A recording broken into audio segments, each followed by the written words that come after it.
How many of you think you might have at some point in your life experienced a miracle?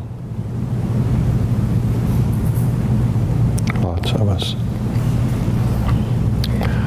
What'd that feel like?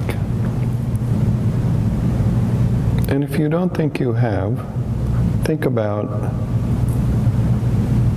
what that might feel like.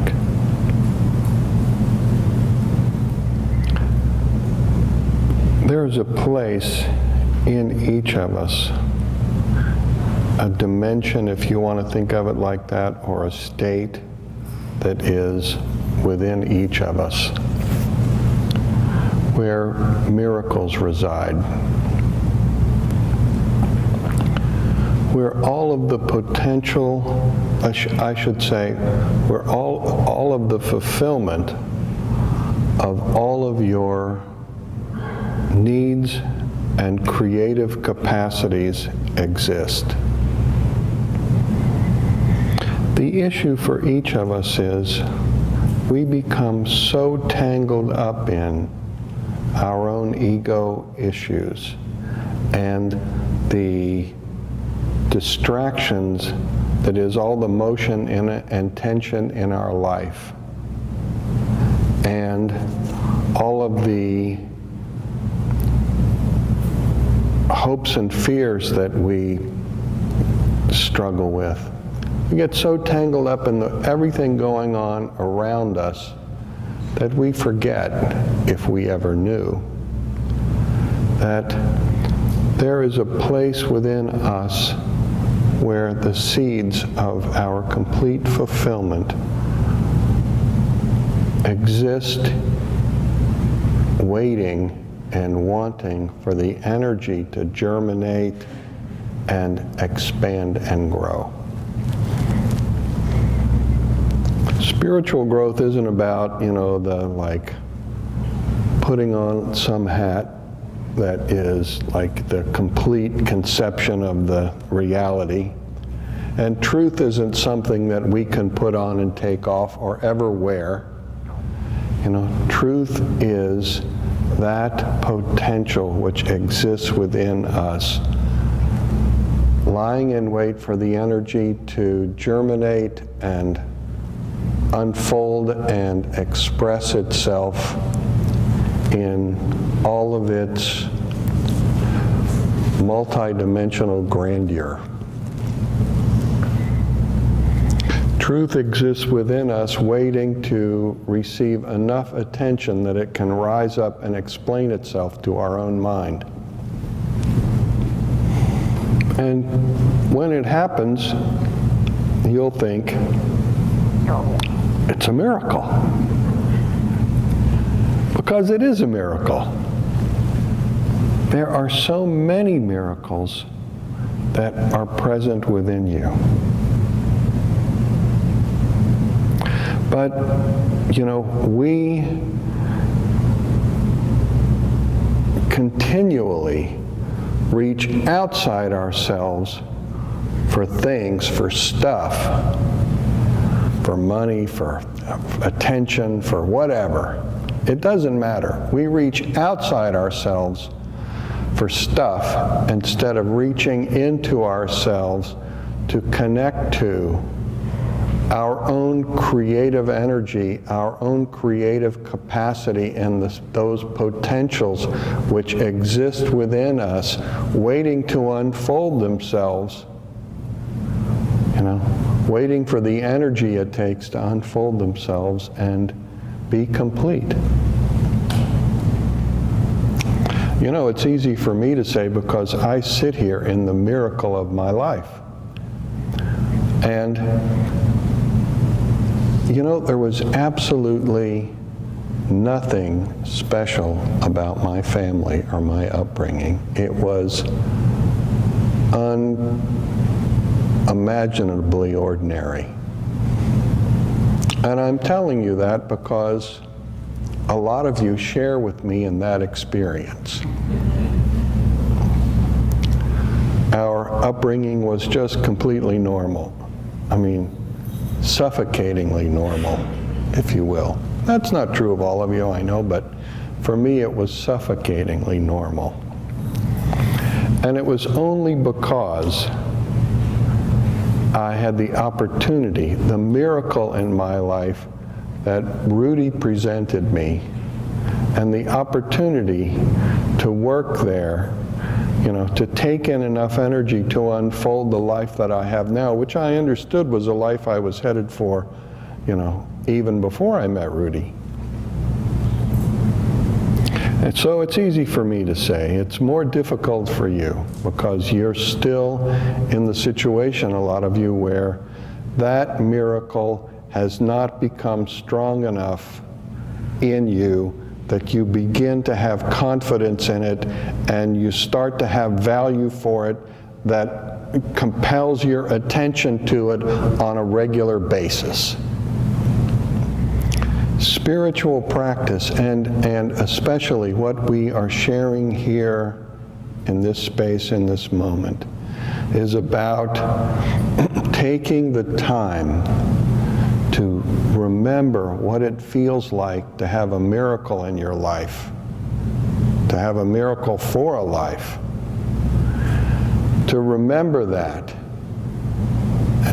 and to take in the energy, to breathe in the energy that's all around you, that can nourish that miracle and strengthen it so it can rise up within you and make itself fully known to your mind and express itself as your life,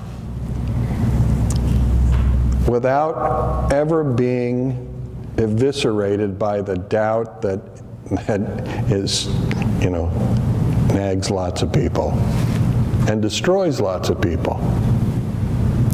I faced a lot of heavy shit in my life, and I have never had a doubt about my guru, my work, or my own capacity to transcend the tensions I have been forced to confront. And that's because there's a miracle in my life. And there's a miracle in each of you. And what it takes of you is your time and your attention. And at first you're going to doubt it like crazy. And of course your mind wants to do everything, anything, but stay in one place long enough to actually make contact. I think for about 5 months, every day, twice a day, I do a Qigong standing pose for, at least a half an hour twice a day. And every single time I do it, my mind squawks for at least 15 of at least half the time. My mind wants to do anything but be there. And it's so interesting to see, because what you begin to understand is how much we are prisoners of our own mind and how stupid that dimension of ourselves actually is. It cannot hold its own best interest long enough to even pass some noxious chi.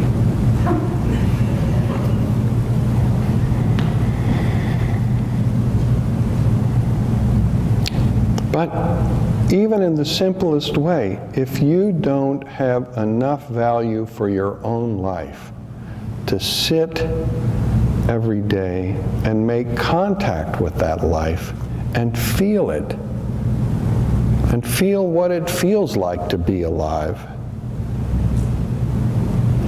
to make contact with your body and feel what that feels like, and your heart and feel what that feels like, how can you expect that that your life is going to have any respect for you or give you anything back? Spiritual practice is really about making contact with and growing the miracle that exists in you. I'm here completely opening myself and making all the dimensions of my own work and resource that I have put lots of time and energy into cultivating available to you, so that the miracle that exists in my life and as my life can nourish the miracle that exists in you, and all of the potential that is present for a miracle that is present in you, I'm here to nourish. And I'm doing that because I'm making big bucks. Right? I'm doing that because somebody, Rudy, my guru, did it for me. And I am so unbelievably grateful for that, even to this minute, that, you know, the only thing I know how to do to say thank you to him, because thank you is a little bit lame, is to carry it forward. And I can only tell you that I find for myself, you know, and now I've been doing this 43 years. You believe it? Oof. The numbers are killing me. But I've been doing it 43 years, and I'm working harder at it now than I ever have worked, and that's because I want to, and it's also because it feels really amazingly good to do that. You know, I've never been into the religion business. I grew up a Catholic and got hip to the religion business early on. What I do is not religion at all. You know, I teach people to paint. I teach people to sculpt. I teach people to connect to the source of every creative expression and allow that to live within themselves. I teach people to dance. And because I haven't been interested in the religion business, what I've tried to do is create a community where people could pursue their own creative, their unique individual creative expressions, and make whatever mistakes are appropriate to them and their creative expression, you know, in an environment that would be accepting and supportive of the end result, not locked into, you know, endless amounts of suppression of random wayward behaviors, or even not so random wayward behaviors. And it is really beautiful for me to sit in this place, in this community, with these extraordinary human beings who have committed themselves in a similar fashion that I have to the recognition and nourishment and ultimate fulfillment of the miracle that exists in each of us. You know, there is nothing, to me, there is nothing more important in this world than realizing that miracle which is present in each of us. And you know that in your endeavor, I sincerely wish you well. Namaste, everybody.